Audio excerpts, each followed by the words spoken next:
TDP కేంద్ర కార్యాలయంలో ఎన్టీఆర్ వర్ధంతి కార్యక్రమం జరుగుతోంది. ఈ సందర్భంగా సీఎం చంద్రబాబు మాట్లాడుతున్నారు. ఇప్పుడు లైవ్ చూద్దాం. జిల్లాలో ఉండే నదుల అనుసంధానం చేసి ఏ ఒక్క వ్యక్తి నష్టపోకుండా ఆంధ్రప్రదేశ్ రాష్ట్రాన్ని బాగు చేసే బాధ్యత తీసుకుంటామని చెప్పి కూడా నేను మీకు తెలియజేస్తున్నా. అల్టిమేట్ గా ఆ రోజు ఎన్టీ రామారావు గారు నదుల అనుసంధానానికి శ్రీకారం చుట్టారు. నా ఆలోచన కేంద్రం కూడా తప్పకుండా చేస్తారని ఆశీభావం ఉంది. అందులో మీరు చూస్తే గంగా కావేరి అనుసంధానం జరిగితే ఈ దేశానికి ఇంక నీటి ఎద్దడి ఉండదు. నీరు అనేది ఒక పెద్ద సంపద అని చెప్పి కూడా నేను మీకు తెలియజేస్తున్నా. ఇంకొక పక్కన ఈరోజు ఇక్కడుండే మిమ్మల్ని అందరినీ ఒకటే కోరుతున్నా. ఈరోజు ఎన్నో విజయాలకు మన పార్టీకి కారణమయ్యాం. టెక్నాలజీని అందిపుచ్చుకున్నాం. ఈరోజు ఇంకొక పక్కన మీరు చూస్తే ఎక్కడికక్కడ కరెంటు ఛార్జీలు పెరుగుతూ ఉంటే గడిచిన 5 సంవత్సరాల్లో దగ్గర 32,000 కోట్ల రూపాయలు కరెంటు ఛార్జీలు పెంచి డిపార్ట్మెంట్ను అస్తవ్యస్తం చేసి 1,20,000 కోట్ల రూపాయలు ఈ ఎలక్ట్రిసిటీ సంబంధించిన యూటిలిటీస్ అన్నీ కూడా అప్పుల పాలయ్యే పరిస్థితి వచ్చాయి. ఇంకో పక్క 4,600 కోట్ల రూపాయలు ఎలక్ట్రిసిటీ డ్యూటీ వేస్తే దాన్ని పూర్తిగా రద్దు చేశాం. నేను ఒకే మాట చెప్పాను, సమర్థత చూపిస్తాం. భవిష్యత్తులో కరెంటు ఛార్జీలు పెంచవని హామీ ఇచ్చాం.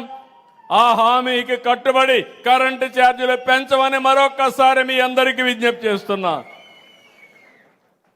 చాలా మంది అసాధ్యం అనుకున్నారు.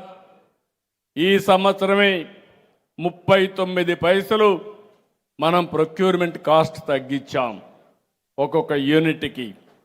భవిష్యత్తులో 3-4 సంవత్సరాల్లో ₹1.20 తగ్గాలని ఒక లక్ష్యంగా పెట్టుకున్నాం. దీనికోసం సూర్య గారు కానీ ఇంకో పక్కన కుసుమ్ కానీ పెద్ద ఎత్తున ప్రతి ఒక్క ఇంటి దగ్గరనే కరెంటు ఉత్పత్తి చేసుకునే కార్యక్రమానికి శ్రీకారం చుట్టామని చెప్పి కూడా నేను మీకు తెలియజేస్తున్నా. ఈరోజు మనందరం ఒకటి గుర్తుపెట్టుకోవాల్సిన అవసరం ఉంది. లాస్ట్ ఏ పార్టీకి లేనటువంటి బ్రహ్మాండమైనటువంటి కార్యకర్తల బలం ఉండే ఏకైక పార్టీ. 1 కోటి మంది సభ్యులున్నారు. అంటే 1 కోటి కుటుంబాలు కలిగినటువంటి ఏకైక పార్టీ తెలుగుదేశం పార్టీ. మీ ఉత్సాహం చూస్తే, మీ అభిమానం చూస్తే నాకు కొండంత బలం, ఇదే పెద్ద ఆస్తి.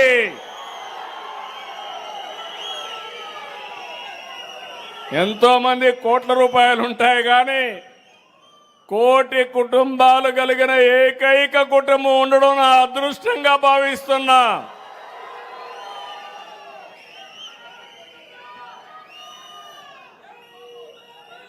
ఈరోజు నేను చూస్తున్నాను, ఎన్టీ రామారావు గారు వేసిన ఫౌండేషన్ మామూలు ఫౌండేషన్ కాదు ఇది.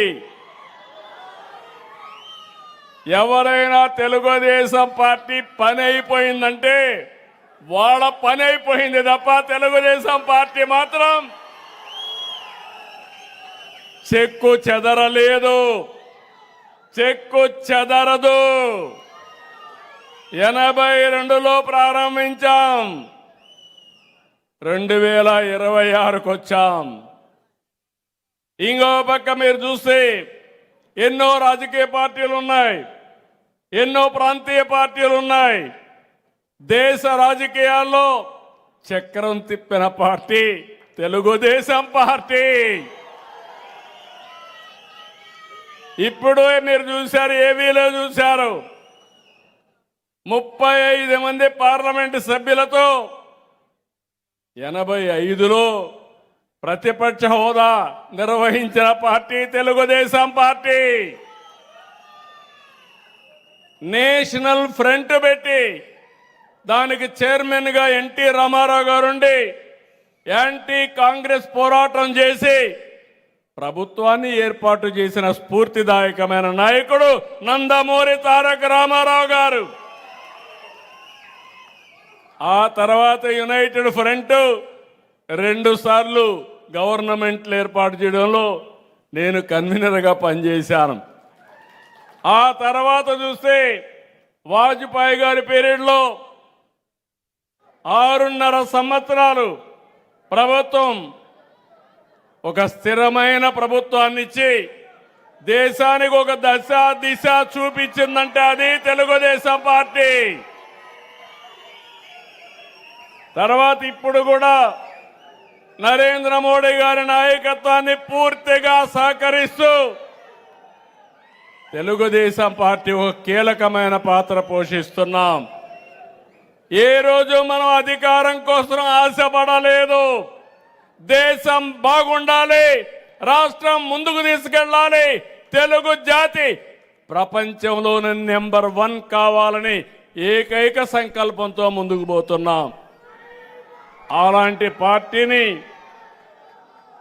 నడిపించే అవకాశం నాకు కల్పించిన నా కుటుంబ సభ్యులందరినీ మరొకసారి మనస్ఫూర్తిగా అభినందిస్తున్నా.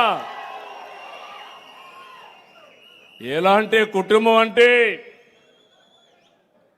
గొంతు మీద కత్తి పెట్టి